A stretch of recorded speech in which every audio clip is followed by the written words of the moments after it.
again, everybody. It is time for the Silver Bullets podcast. I am Michael Citro. And I'm Chip Minnich.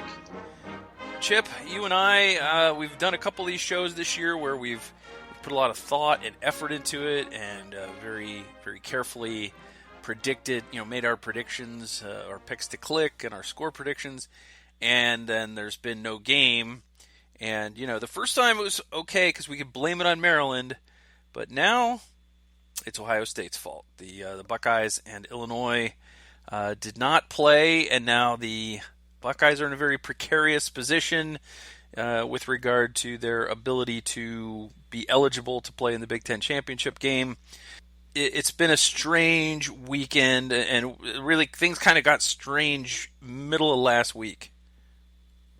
Yeah, I like that choice of words, precarious. As you said a moment ago, things really started to kind of escalate from the middle of last week when on social media the word that few players had tested positive.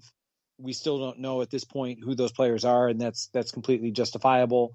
And then when the news broke that Coach Day had tested positive and that the team was going to delay leaving until Friday night, and then that turned into early Saturday morning, and then by late Friday night that the news that the game had been canceled.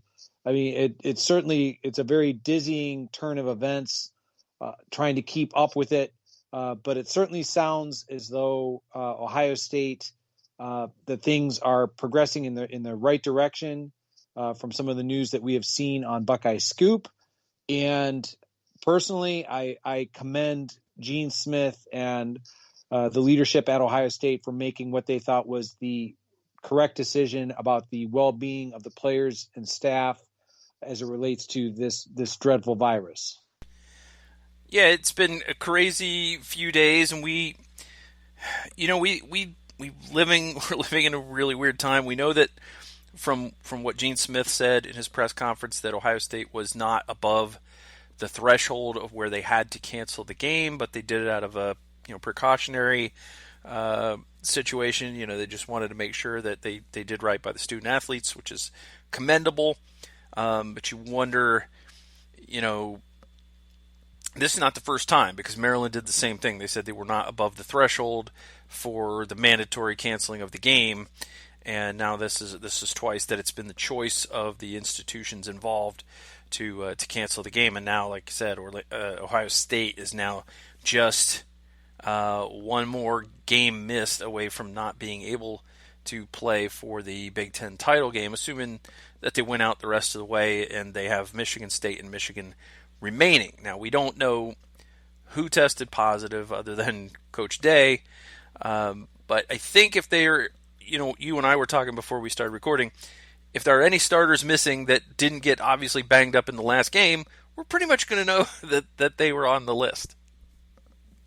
Yeah, I mean, I respect Ohio State's policy, but it's just going to be the speculation is going to be there fairly or unfairly, depending on, and again, I don't care if we're talking offense, defense, I'll throw special teams in there. It's like you have players that you're used to seeing, and that availability report comes out usually on Friday morning, like around 10 a.m. about, certain players are unavailable to play. Well, if it's substantially larger this time, and as you said, we were kind of discussing it earlier, and you start to, okay, well, so-and-so is usually out there on this unit and they're not going to be available for the game. You're going to suspect that they had coronavirus.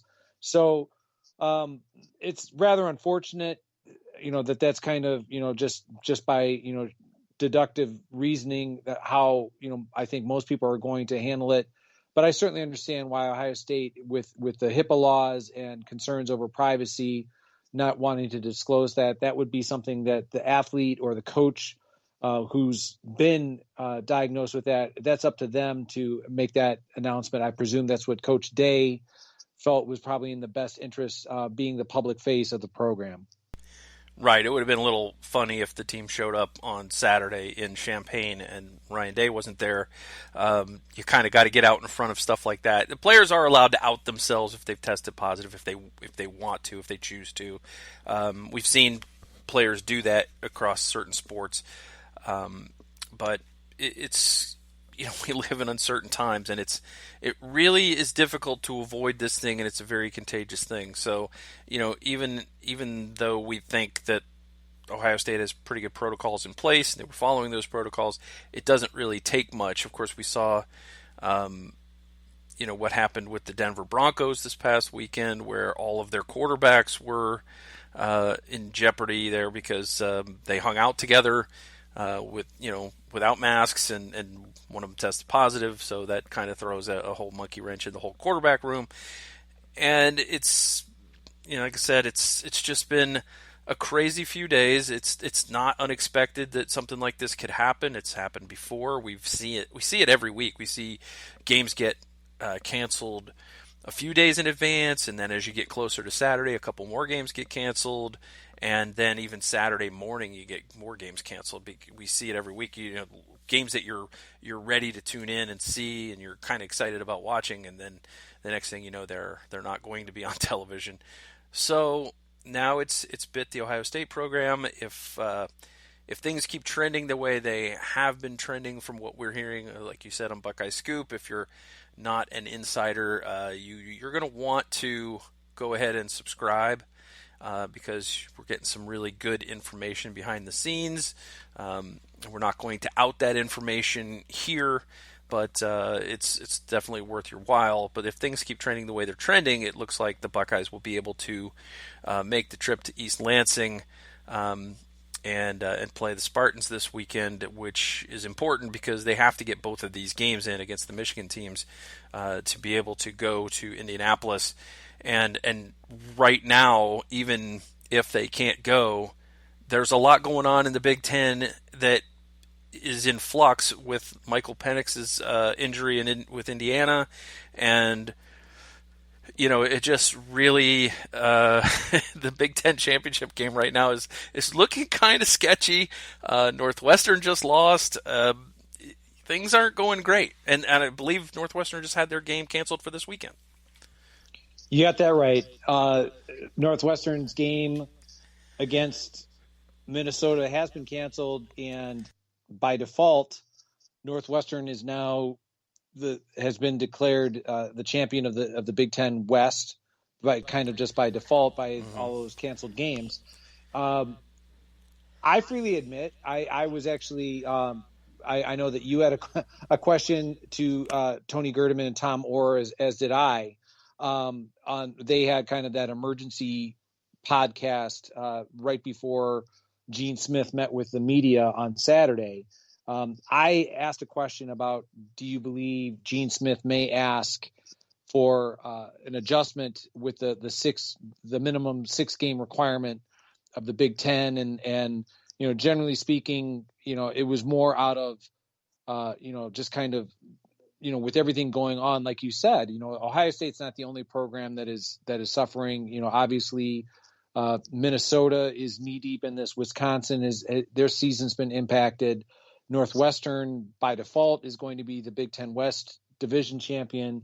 So that's kind of where I was coming from. But I just want to go back to the fact that I was tremendously pleased to hear Gene Smith say that was not the primary concern or consideration for the cancellation of the Ohio State-Illinois game. It was, more on the physical, and I'm just going to say the psychological well-being of the players and coaches.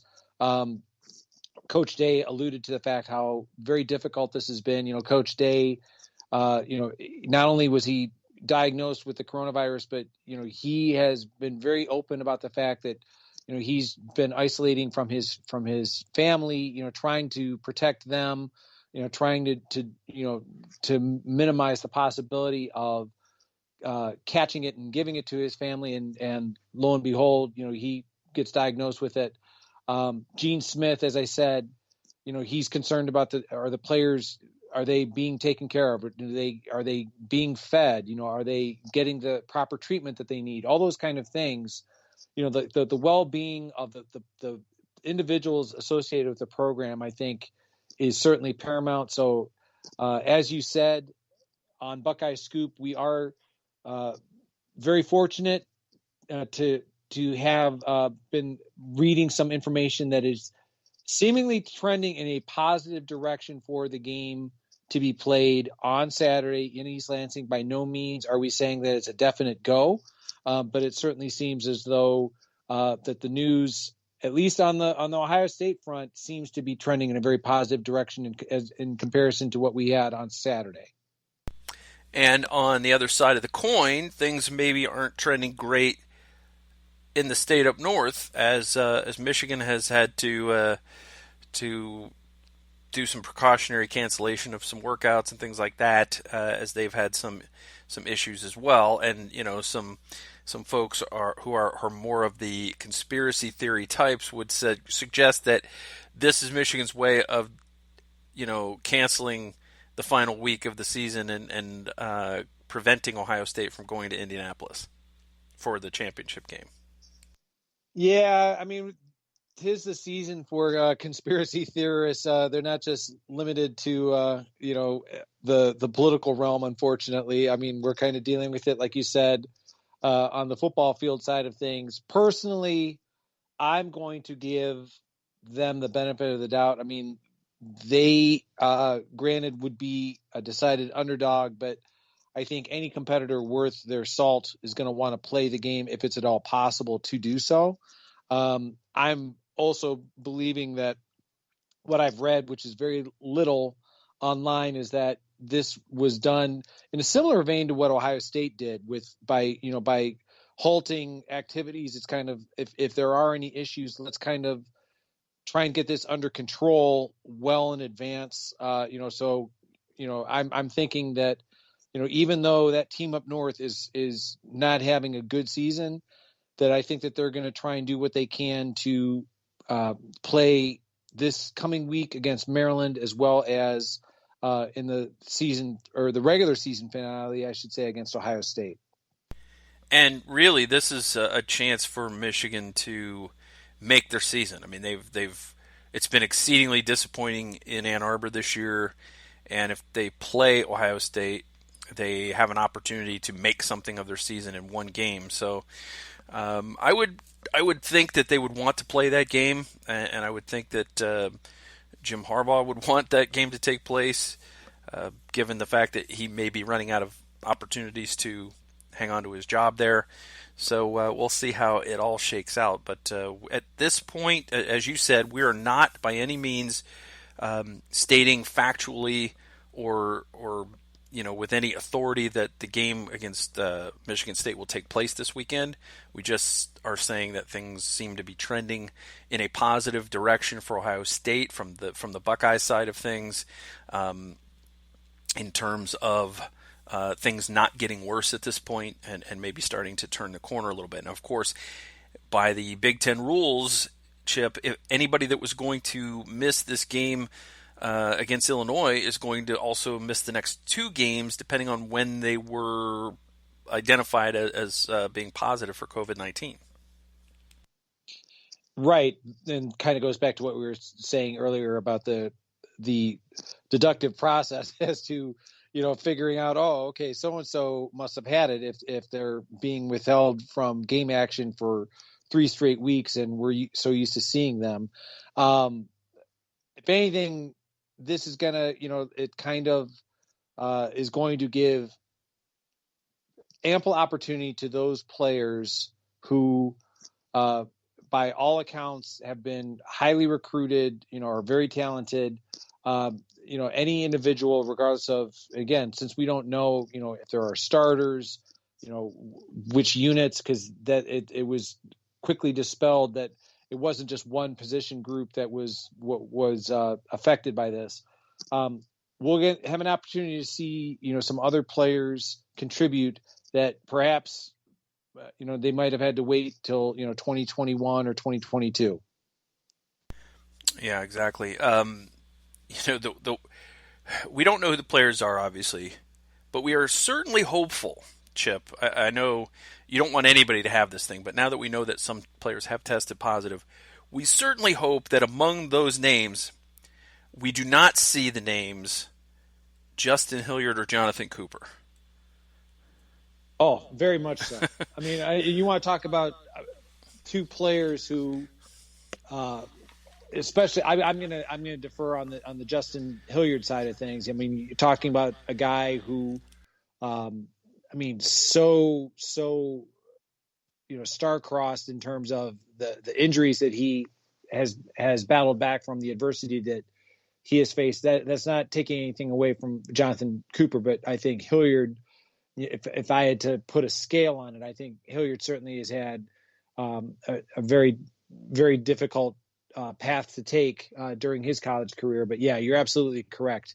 You certainly don't want to see any players, but especially those two that you mentioned. All right, Chip. Well, we will obviously keep an eye on this. We're recording Monday night, so there's going to be probably a lot of news between now and the end of the week. So we hope that here we are Monday night recording this, that we will be getting ready to watch Ohio State at Michigan State this weekend. But only time will tell, as the good folks in the band Asia informed us back in the 80s.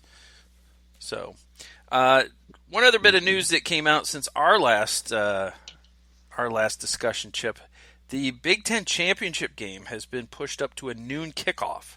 What do you think of that?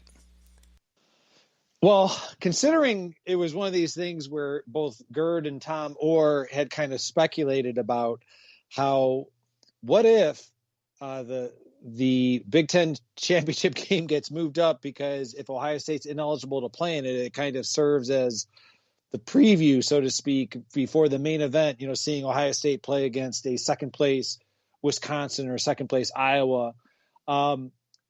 Personally, I'm surprised. I really did think that the Big Ten championship game was kind of, you were building up to it, so to speak, that like that weekend being championship weekend within the Big Ten, where you had, number 2 versus number 2 and so on and so forth all the way down, that was going to be kind of like, okay, so for the grand finale, like the best in the East versus the best in the West. But I think, I think if the powers that be have determined that this is in the best interest, to not have a game at night, so be it. I'll watch it no matter who's playing in it. I'm certainly hoping that Ohio State is one of the two teams. All right, Chip, what do you think, though? Do you think this is something that the Big Ten kind of asked for or pushed for and said, if Ohio State can't play in that thing, we kind of want to brush this under the rug a little bit, and maybe don't have it in prime time? It seems like something they would be like, yeah, we don't really want people talking about this at 8:00. Let's just get it out of the way quietly. If it's Indiana or Maryland or somebody, and then we'll figure it out from there. But I like the idea of this of that being just a warm up for an Ohio State game in the evening. Yeah, I mean, I think there's always going to be hurt feelings around the Big Ten as it relates to Ohio State, like the idea that Ohio State is this favorite. It could be, like I think you're onto something there when you say that it might be something like, okay, well, I don't want to have to be talking ad nauseum about, well, why didn't you have Ohio State play in this game if they're really the best team in the Big Ten East? Like to have it at noon. So that might be a worthwhile consideration. I just think, I'm holding out hope.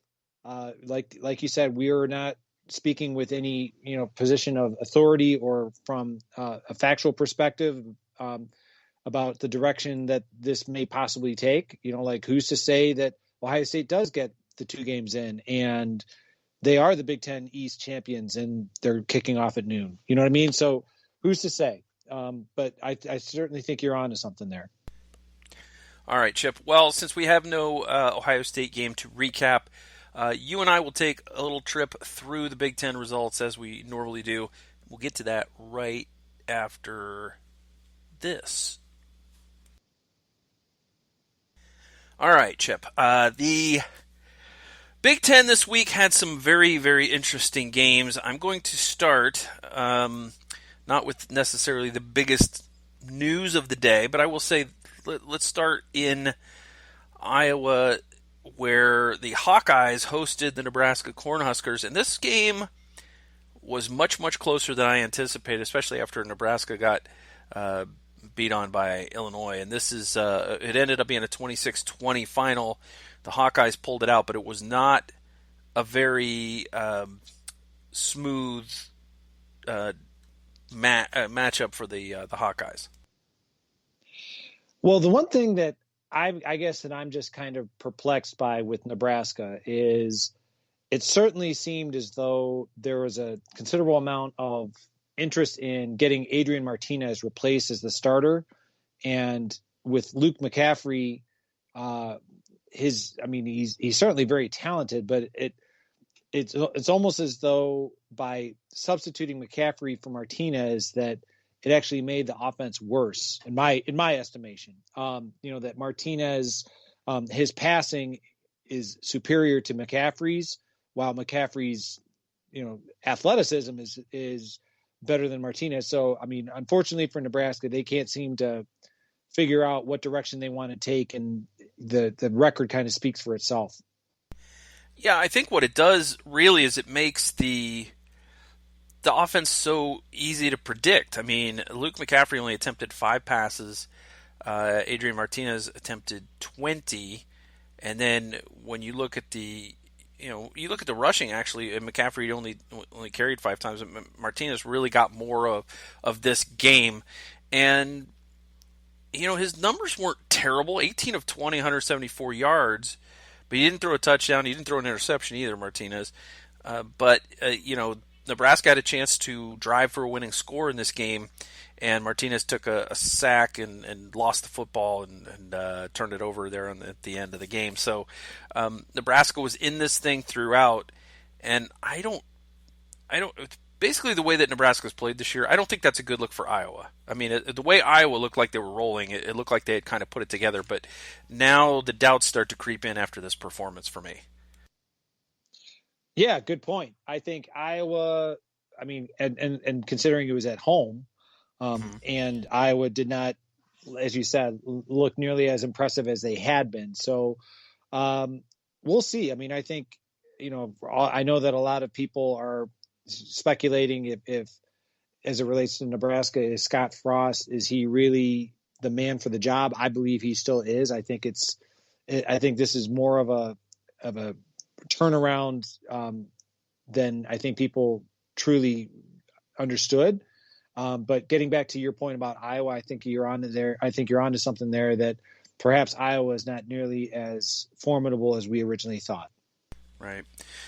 All right, let us go to Bloomington, Chip, where the Indiana Hoosiers may have won the battle, but may have lost the war in the process.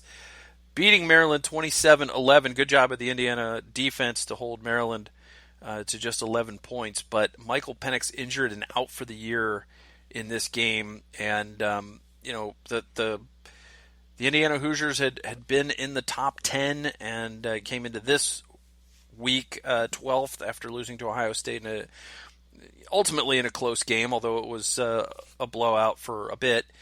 And I don't know if the Hoosiers can continue to win without Michael Penix. They may be able to, but they're right now, they're the team that would go to Indianapolis for the championship game if Ohio State doesn't get enough games in. Yeah, I genuinely feel bad for Michael Penix because, with a torn ACL, now you're looking at, no matter what happens down the stretch of this year, Penix is done for the year. We have no idea what kind of restrictions are going to be placed on him or any football program for that matter with regards to the coronavirus. So then, you're talking not being able to participate in the spring and what's the rehab looking like in the summertime. So, it's really unfortunate, but as you said, I think Indiana showed that, defensively that they have, a formidable team. We'll see if they can continue, building on what they've done so far this year in 2020.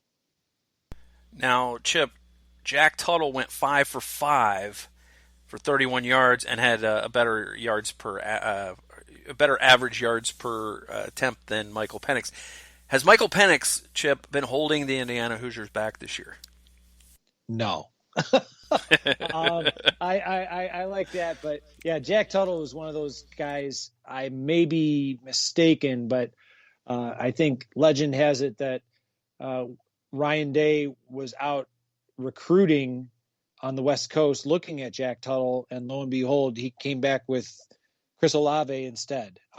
Jack Tuttle, I think, he came in, did the job that he was supposed to as the backup, and I think this is a tremendous opportunity for Jack Tuttle, to kind of show what he can do. I think, Michael Penix obviously was selected as the starter by the coaching staff for good reason. But yeah, this is now Jack Tuttle's opportunity to finish strongly and position Indiana well going into the final weeks of the 2020 season. Yeah, this was a surprising score for me, Chip, because not that I didn't expect Indiana to win this game, but Indiana only passed for 115 yards, but they were able to run the football, which is something they couldn't do at all against Ohio State. They ran for 234 yards and 3 touchdowns. Stevie Scott had 3 touchdowns against Maryland. Maryland has had a good offense this year, but Tagovailoa threw 3 interceptions in this game, and I know I believe it was the first one was in the red zone, so taking points off the board there. Tough afternoon for Taulia Tagovailoa. And I believe Maryland was also without Rakim Jarrett. I'm not sure what the precise reason was. But like you said, Indiana defensively, they certainly did their job, limiting Maryland offensively, not only with the points, but like you said, causing turnovers. And I think Indiana, they showed Ohio State that they're a good team a couple weeks ago, and they certainly showed it against Maryland this past weekend. Indeed. All right, Chip, let us, we'll just briefly touch on the fact that Wisconsin and Minnesota was canceled, and then Minnesota will obviously also be canceling this week's game against Northwestern.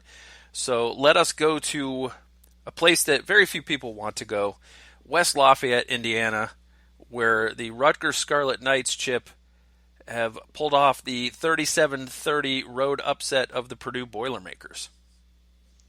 Yeah, just like you and I had predicted, Rutgers being, a formidable foe within the Big Ten in 2020. But in all seriousness, this, I think it just kind of goes back to what we said a few weeks ago when Ohio State and Rutgers played, is that just the dramatic change in attitude that Greg Schiano has brought in just 1 year to a team that pretty much, had resigned itself to being, just kind of a doormat for just about every other team within the Big Ten. I mean, they have certainly shown a resiliency and a determination that you did not see for the past several years. So I think Rutgers, with that solid recruiting class that Greg Schiano will certainly be bringing in for 2021 and beyond, I think Rutgers is going to be one of those teams that is going to be much more difficult as the years progress.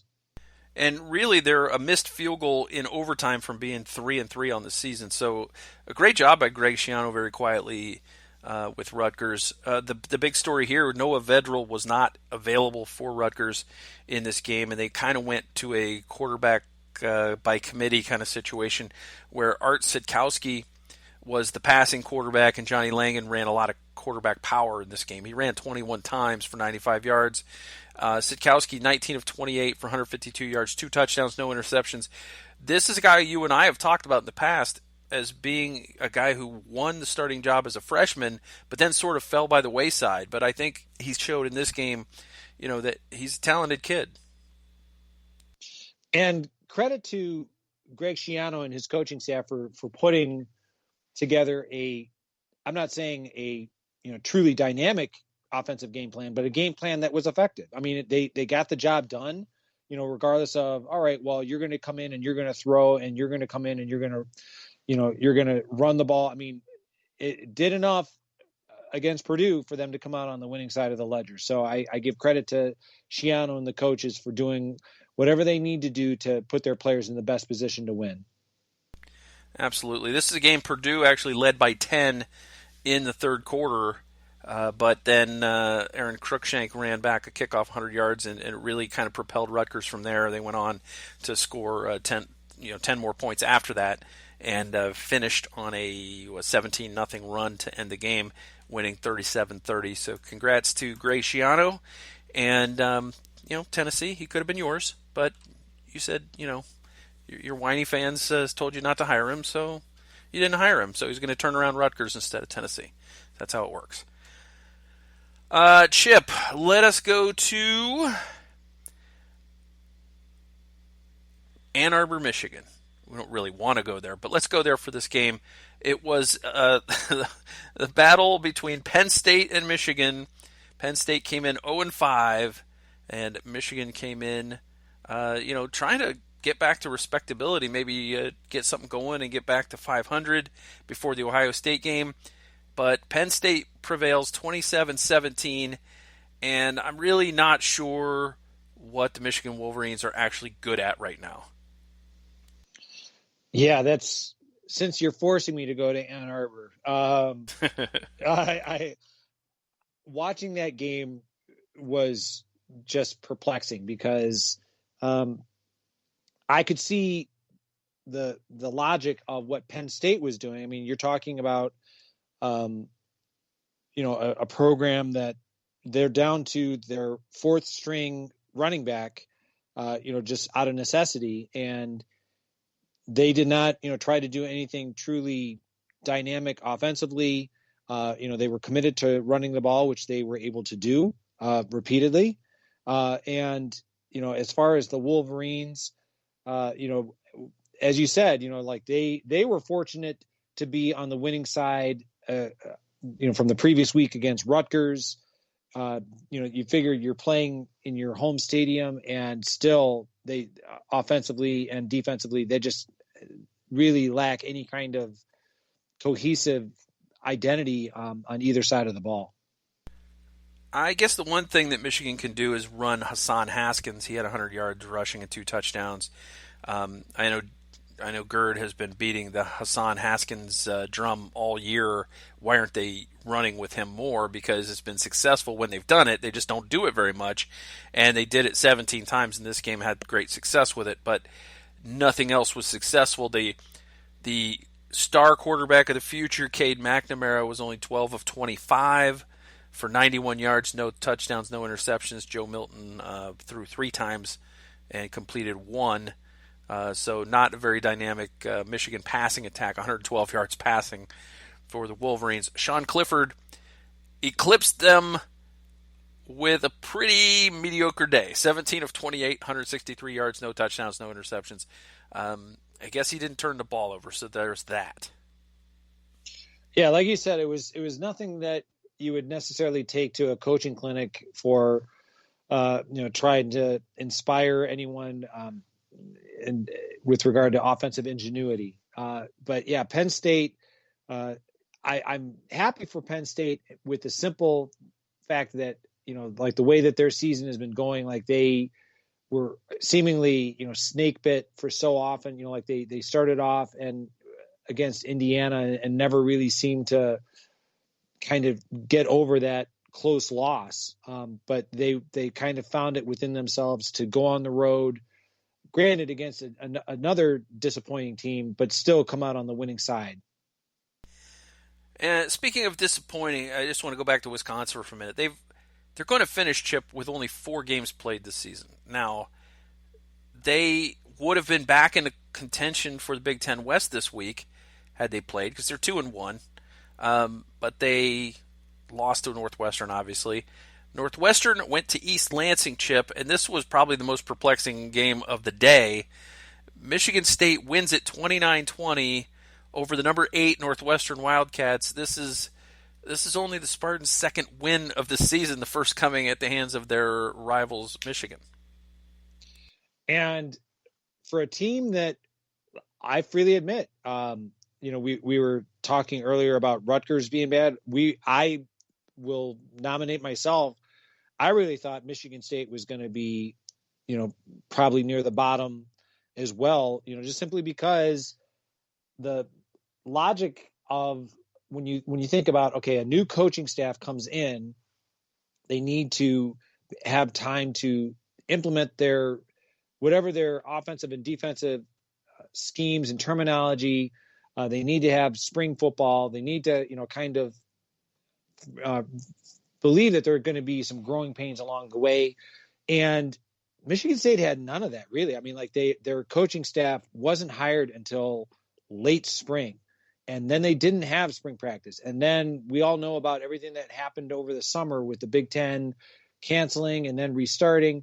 So it seemed logical that Michigan State was going to struggle this year. And I said it a moment ago, it just defies logic that both Michigan State's wins have been against, like when it came to, all right, their hated in-state rival, as well as arguably like the most, one of the most hyped teams that was remaining on their schedule when it came to Northwestern. Yeah, it looked like I watched this whole game, and it looked to me like one of the proverbial letdown games where Northwestern was coming off that win over Wisconsin, probably feeling pretty good about themselves, and they just didn't seem to have that spark, that identity. They didn't really seem to have a great game plan as to what they were trying to do consistently in this game. They didn't run the ball very well. They didn't stop the run very well at all. They continuously gave up yards to Rocky Lombardi in the run game. Rocky Lombardi wasn't great, 11 of 27, 167 yards, 2 touchdowns, and a pick. And, he would just hit a big play every once in a while. But Peyton Ramsey wasn't great, 21 of 43, 210 yards, 2 interceptions, no touchdowns. He was... he looked like a guy that transferred from Indiana to a new program. Yeah, I watched it as well. What I thought was rather interesting was, the way you said, like Northwestern really, like that they're kind of like that letdown game. Early on, Rocky Lombardi, I can't remember who he hit deep, but on a touchdown pass to get the Spartans on the scoreboard. It was like all of a sudden, like Northwestern, it seemed like, oh, these guys actually came to play, like they didn't just come here to lay over and die for us. Like they actually think that this is a legitimate football game. And Northwestern, to your point, never really seemed to snap out of it and kind of get going. Offensively, they were never going to strike fear into their opponents, but they truly did not get anything going against the Spartans on Saturday. Yeah, that first big play was to Jalen Naylor, 75 yards. But, even though Sparty led 17-0, they had kind of left some points on the board. They had to kick a short field goal for one of those scores because they couldn't get in the end zone. I think they also missed a field goal in the first half. So they kind of let Northwestern hang around, but Northwestern couldn't really get anything going either, had to settle for some field goals. And then at the end, it was just, it just seemed like they couldn't get stops when they needed them to get the ball back, Northwestern.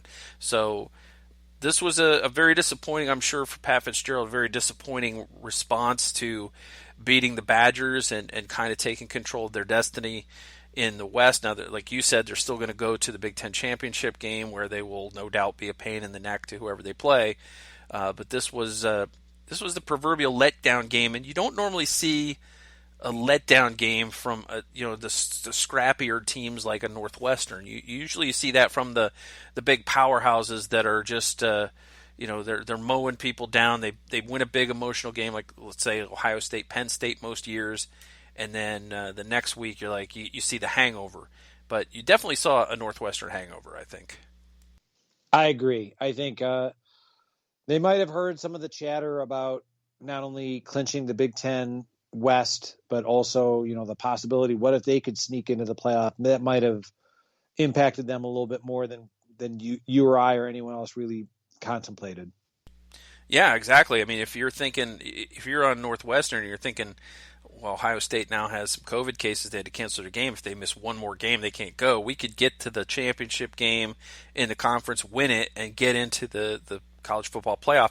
And that definitely could have been playing on people's minds. I think you're right. I think sometimes if you start to think beyond the next Saturday, these are the kinds of things that can happen. And that's why you hear coaches like Ryan Day say, well, we're not worried about that. We're just thinking about getting better for this weekend, because that's the attitude you have to have. Because if you don't have that attitude, you slip up, and then that stuff that you kind of were thinking about doesn't even come to pass.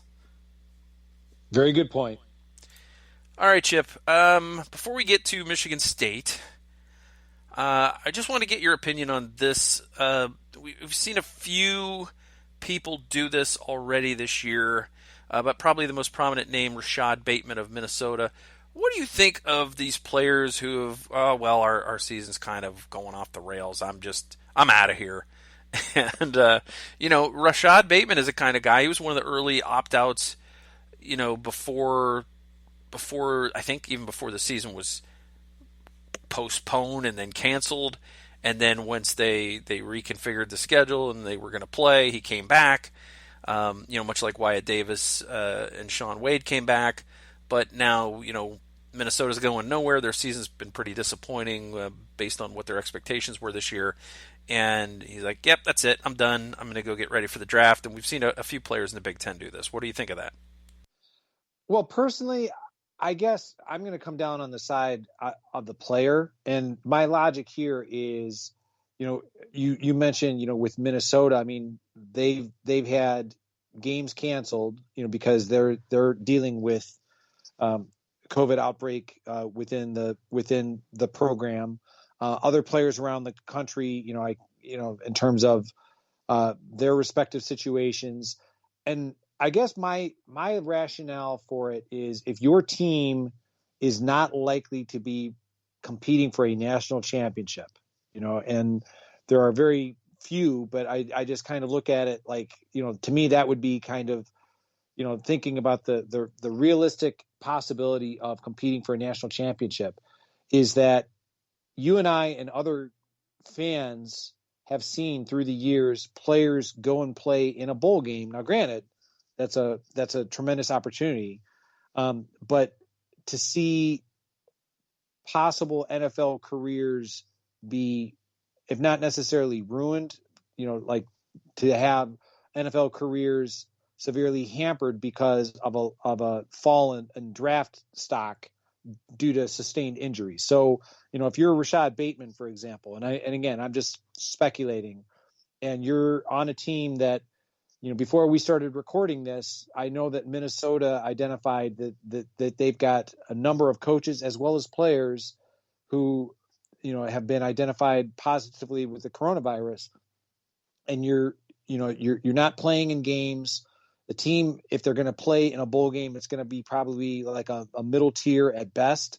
And let's say that, you kind of weigh the possibility of going out playing against, another, let's just say, middling opponent, and you sustain an injury that knocks you down, for instead of like maybe a day 2 selection, maybe a day 3 selection where you're fighting to get on a roster. I don't really have a problem with a player just kind of being, looking out for themselves when it comes to the fact that, like the team goals are not going to be realized this year. Yeah, it's interesting. It kind of brings up, does this become a trend when things are more back to normal, where, like, let's say this is a normal year, there's no pandemic, and Penn State has this start to the season, and then you're 6 games into what would normally be a 12-game season. Do players then just go, yeah, I'm just going to go train for the draft. I'm out of here. I mean, it seems like a precursor to that. I can't fault a kid for wanting to get away from a program that's running rampant with COVID-19, like Rashad Bateman is. But then you've got other players from other programs that aren't necessarily, in the same situation. They're having poor seasons, but maybe they're not, in in a team that's got a lot of virus problems and issues. But we've seen across college football, and a few in the Big Ten, but we've seen across college football several players opting out for the rest of the season. I mean, it's a tough decision. I certainly, I know that there are a lot of traditionalists out there who like, oh, they should, stick it out for the good of the team. And I understand that. I completely, I mean, like a big part of, the way that I grew up watching and loving college football was that same kind of mindset. But, when I think about, some of the players who in recent years, not even with the coronavirus, like a classic example, we were just talking, Jake Butt, who, he's from Pickerington, Ohio. He went and played for the Wolverines, played in, a bowl game against Florida State, sustained an injury, and he fell dramatically in the draft. His NFL career really, didn't, turn into, probably what he had envisioned. And when you think about the fact that he did that for a game, now granted, it was an opportunity to play in a bowl game, with his teammates who, I'm sure that he had tremendous respect and admiration for. But then you think about, okay, well, was it really worth it, compared to what he potentially lost? Right. It's a business decision. Everybody's got to make their own, decision that's right for them. So I just wanted to get your thoughts on it because it's one thing to say I'm bailing because there's half the team's got COVID-19. I'd really like to not get that, and I'd like to go, maybe this is the best time for me to step away, versus my team's not doing very good, so I'm just going to leave. I think those are two different stories, and they're both equally valid if people want to go and get ready for the next level at that point. But it's a very tough. It's going to be a very tough thing for colleges to navigate if their teams get off to a bad start and this starts to become a trend in the middle of the season. This is kind of where I was going with that. I understand that. Okay. All right, Chip. We hope, Ohio State and Michigan State this week at East Lansing. It's a noon game because all the rest of the games are noon. even if Ohio State gets to the Big Ten championship game. It's all about the big nude Saturday from now on. And if there is a game Saturday, we need to get some picks to click. And we need to get, obviously, our score predictions. This is a really difficult thing to do when we don't know who's going to be out and who's going to be playing. So we're going to do our best, Chip. We're going to still do our picks to click. We're still going to do our score predictions. We're going to do our best, and we're going to see what we can come up with. So I'm going to start you out on the offensive side of the ball, and I'm going to say, go ahead and give me your pick to click. Your pick would have been for Illinois, Master Teague. Are you going to stay with Master Teague? You're going to go a little bit different for the Spartans defense? Actually, I'm going to stick with Master Teague if that's okay. And here's my logic behind it. And that is, you are 100% correct. Like this, we're truly, I mean, we speculate a lot on these, but we are really really navigating the unknown. Yeah. We're flying blind here. Exactly. But here's my logic behind sticking with the Master Teague selection is, and I know that, as we are recording this, you're, on the other the other part of the country where the weather outside is not frightful. I can assure you that right now it is here in Ohio. I have not looked at the weather forecast for East Lansing, but logic dictates to me that the possibility of the weather being inclement and not necessarily advantageous to be throwing the ball all over the field. That's why I'm going to stick with Master Teague. Okay, I will tell you, Chip, that I'll have you know we have a low of 43 tonight here. My heart breaks for you. Keep in mind, for you, that's like 23. I was going to say, as we are speaking, it is rather windy and rainy with the weather forecast calling for it to turn into snow. And depending on, where you are, I'm speaking from the west side of Cleveland, 3 to 5 inches potentially of snow. So hopefully, we will be, if we are going to have snow at all, it'll be closer to that 3 than the 5, because I'm certainly not ready to be out there shoveling and snow blowing all day tomorrow. Well, that's December in Cleveland for you. It is December tomorrow as we record this. I had Trey Sermon because I thought that against Illinois we were going to see the resurgent run game, really get after Illinois.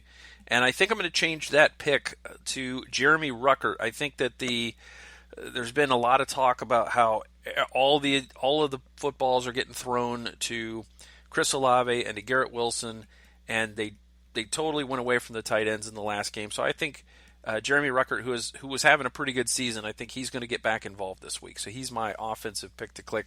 What do you got on the defensive side? You were going into this the Illinois game. You had Shaun Wade. Are you sticking with Shaun Wade, or based on the competition, are you going a different way? I'm going a different way, and he was lauded earlier today for being, I think, a Buckeyes Award semifinalist. I'm going to go with Pete Werner. Okay, that makes some sense. I think that Michigan State will try to run the football. Rocky Lombardi will try to run the football. Connor Hayward will try to run the football. Might get a little bit of Elijah Collins in this game as well. And I think I'm going to stick with my Illinois prediction of a pick to click, which was similar to the lines you were thinking of, and that is Tuf Borland. So we're each going with a linebacker that's been around for about 72 years. Like it. Good call. All right, so we'll get to see if either of us are right, or if both of us are right, or if both of us are wrong. If this game actually takes place. If not, this whole exercise will have been for nothing, just like last week's and the week before, the week of the Maryland game. But it's score prediction time, Chip. I don't know what your thoughts are in this realm. I know we're talking about maybe a blustery Big Ten cold weather, inclement conditions kind of situation up there in East Lansing, where it gets pretty chilly. I don't expect tons and tons of points, but where are you at with this the score prediction for Ohio State at Michigan State? I'm going to go 28-10 Ohio State, and as I'm going to stick with my logic of, I think it'll be very run focused by both teams. Ohio State, since we generally don't know, which players are going to be suiting up, I think it's going to be just a more the likelihood of a more conservative offensive game plan just kind of lends me to thinking it, like you said, I don't think it's going to be a lot of throwing the ball. And so 28-10 just sounds about right to me. Okay. I'm going to go a little bit higher scoring than that. Because I think highly of Ohio State's offense, and I think that Ohio State's defense still may have some kinks to work out. But I'm going to say 38-16 Ohio State. I like it. And we'll see what happens. We'll see which one of us gets closer without going over, gets to win both of the showcases. And maybe we'll do that. What's the little guy, the little yodeling guy? Maybe we'll get to do that little game. I was gonna say, it's like I know all the different. It's kind of escaping me. Maybe we'll do Plinko. I know Plinko. I'd be down for it. Yeah, Plinko sounds fun. All right, Chip. Anything else you want to get to before we get out of here? Anything else we need to discuss? Any other happenings in the Big Ten or with Ohio State that you want to flesh out before we sign off?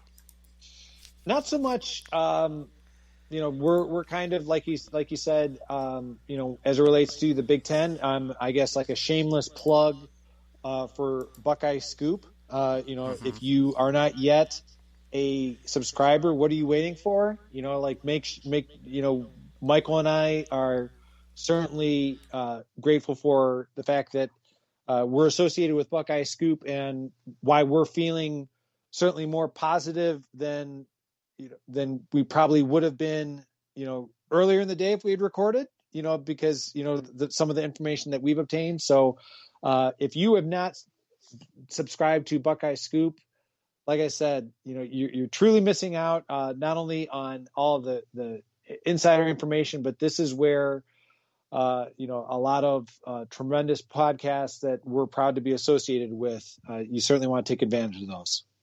Absolutely. And, be sure that you're subscribed to not only the Silver Bullets podcast, but to all of our podcasts at the Buckeye Scoop. There's some fantastic shows there.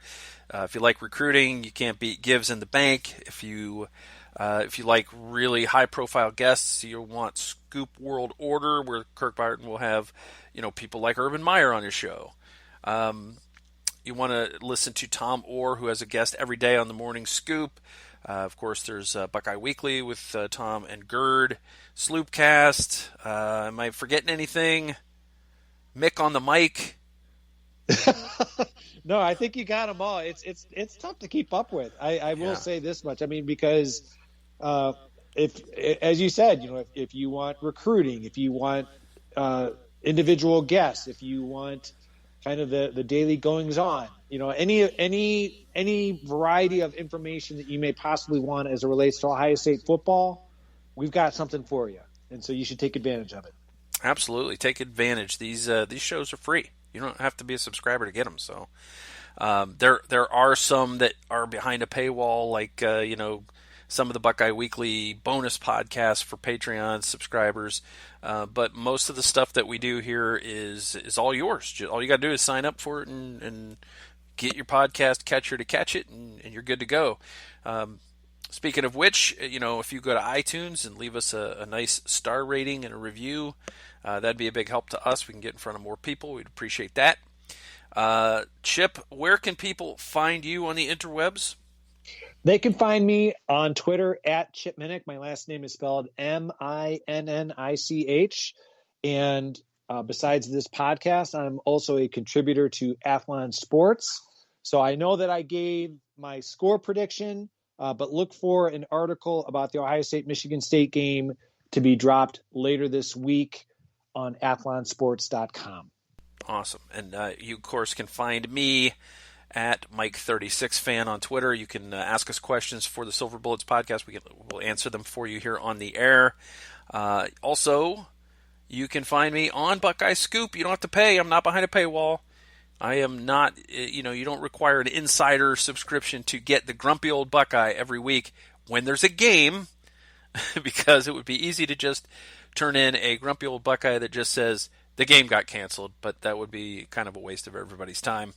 So I didn't do that. But every week I tell you what's grinding my gears about the Ohio State games, and sometimes it's very, very tongue-in-cheek, because it's kind of hard to be upset when the team blast the other team out of the building, but other times there's some legitimate gripes that I have, and you probably have the same ones. So let's commiserate together, and let's all be angry together, and then we'll celebrate at the end of the year. So how about that? Good logic. All right, Chip. If that's all from you, that's all from me. We appreciate you listening. Thank you so much, and we want you to stay safe out there. We hopefully will have a game to talk about next week, Chip, when you and I reconvene.